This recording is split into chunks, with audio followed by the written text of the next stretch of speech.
දළදා මාලිගාවේ 2005 දිවයින නිලමේ හැටියට තේරීපත් වුණාට එහි කාර්යභාරය ඉගෙන ගන්න, එහි වැඩපිළිවෙල අවබෝධ කරගන්න වසර 5කට ආසන්න කාල සීමාවක් ගත වූ අග අපි අවිවාදයෙන් පිළිගන්න ඕනි. නමුත් මම එවකට 2005 වන විටත් රුහුණු මහ කතරගම දේවාලයේ, සබරගමු මහ සමන් දේවාලයේ බස්නායක නිලමේව කටයුතු කළා.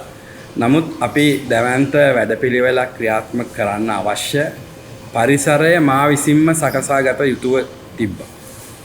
ඒක මෙහෙම කිව්වොත් නිවැරදි. මම දළදා මාලිගාවට 2005 දී කාටවත් දෝෂාරෝපණයක් කරනවා නෙමෙයි.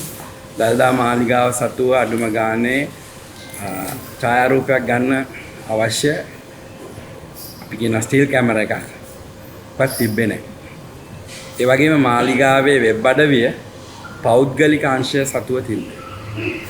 ඉතින් මූලික එදා 21 වන සතවර්ෂයට මේ පැමිණි අපි හැමෝම ඒ වකවානුව වෙනකොට අපි මේවට එළඹිය යුතු කාලයක්ව තිබුණා. ඒ නිසාම මම හිතන්නේ අද මේ ඔයගොල්ලෝ රැස් වෙලා ඉන්න මාධ්‍ය ඒකකය තුලින් අපි මේ කටයුතු සියල්ලම ආරම්භ කළා.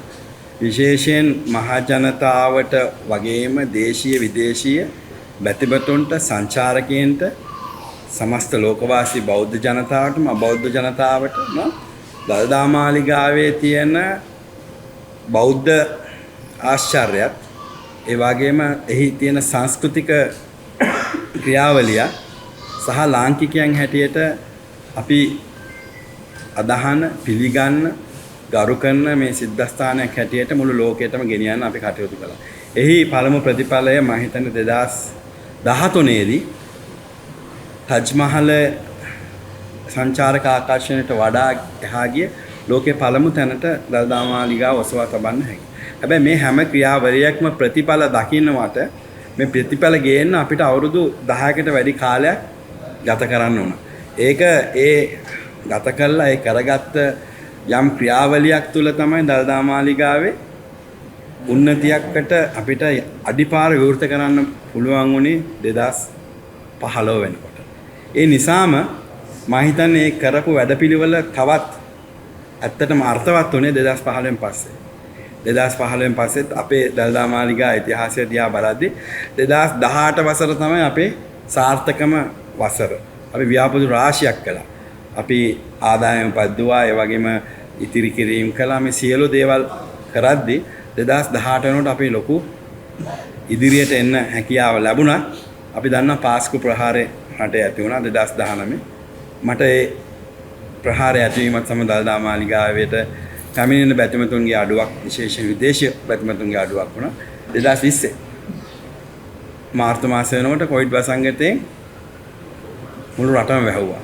දළදා මාලිගාවට එන පිරිස නැවතුණා. ඒක ලෝකයේම සෞඛ්‍ය නීති රීති සමග ඒ වගේම හැමෝම බය වුණා.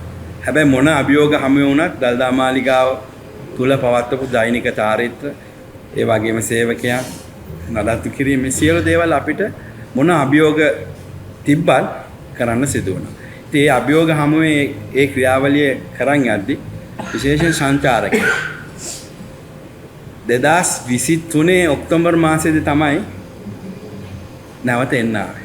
ඉතින් අද අපි කතා කරන්නේ මේ 2025 ඔක්තෝබර් මාසය. ඉතින් ඔබට හිතාගත්ත හැකි ඒ අවුරුදු දෙක තමයි මට මේ ආපු ගමන තවත් සාර්ථක වුණේ. ඔබ දැවැන්ත ව්‍යාපෘතියක් ඇටියට අපි නැවත ලෝක ඉටි කෞතුකාගාරයක් නිර්මාණය කළා. ඒ අභියෝග මොනවා තිබුණත් අපිට ලැබුණු හැම ඉඩකඩකින්ම අපිට ලබාගත් මූල්‍ය ප්‍රතිපාදන සහ කළමනාකරණය තුළ අපි දැවැන්ත මට්ටමකට ගේන්න පුළුවන්. 2024 මැයි මාසය වෙනකොට අපේ ඉලක්කය රුපියල් බිලියනයකට ගේන්න පුළුවන් වුණා. දළදා මාලිගාව. ඉතින් ඒ වගේ දේවල් කරන්න පුළුවන් උනේ අභියෝග හමුවේ කළමනාකරණයක් කරපු නිසා.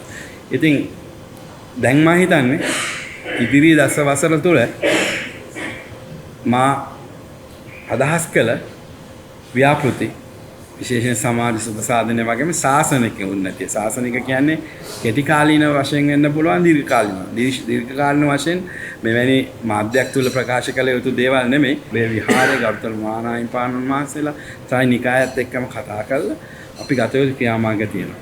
ඉතින් ඒවා කරන එක තමයි අපේ යුතුයකම සහ වගකීම වෙන්නේ දළදා මාලිගාව හැටියට. ඒ නිසා අපි ඒ කටයුතු ඉදිරියේදී මනාව සිදු කරන්න බලාපොරොත්තු වෙනවා. ඇත්තටම මම මාධ්‍ය සාකච්ඡාවක් නෙමෙයි ඔය සුවද හමුවක් පවත්වන්න බලාපොරොත්තු වෙන්නේ ඔයගොල්ලොත් එක්ක. ඒවා ක්‍රියාවෙන් හැමදාම මම හිතනවා ඉතින් නිහතමානීව කියනවා අපි ක්‍රියාවෙන් ඔප්පු කළා තමයි පෙන්වන්නේ. අපි මම හැම විටම මාධ්‍යයට ඇවිල්ලා මාධ්‍ය ප්‍රකාශයක් නෙමෙයි.